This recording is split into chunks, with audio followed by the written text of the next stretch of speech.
Hai semuanya, di video ini saya akan menjelaskan mengenai colloid liophil dan colloid liophil. Pertama, colloid liophil atau bisa disebut dengan sol liophil merupakan jenis colloid yang fase terdispersinya dapat mengikat atau menarik medium pendispersinya.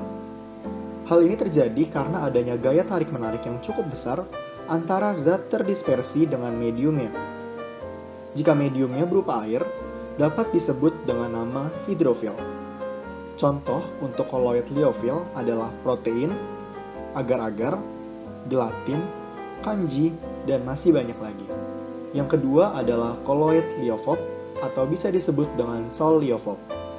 Merupakan jenis colloid yang fase terdispersinya tidak dapat mengikat atau menarik medium pendispersinya.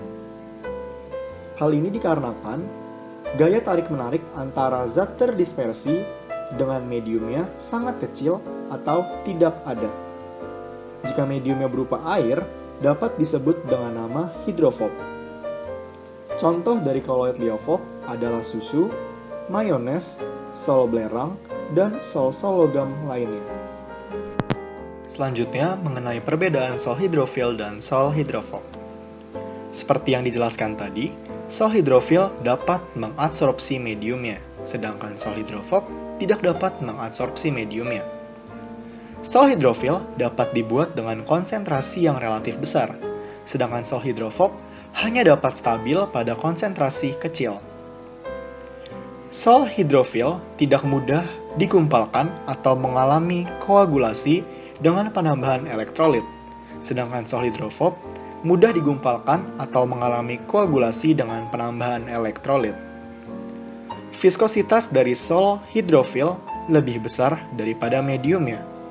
Viskositas sol hidrofob hampir sama dengan mediumnya.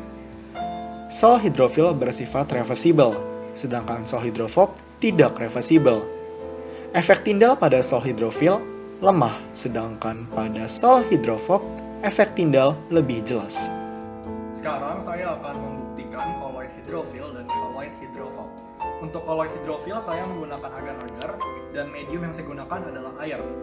Agar-agar dimasukkan ke dalam air, kemudian diaduk, lalu dipanaskan.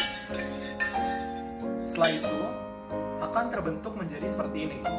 Hal ini membuktikan bahwa zat terdispersi dan mediumnya air dapat bersatu, membuktikan bahwa ada gaya tarik-menarik yang cukup kuat antara zat terdispersi dan mediumnya.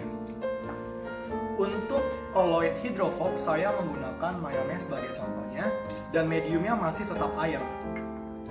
Ketika mayonesnya saya masukkan ke dalam air dan diaduk, air dan mayones tetap tidak menyatu. Hal ini membuktikan bahwa zat terdispersi dan mediumnya air tidak memiliki gaya tarik.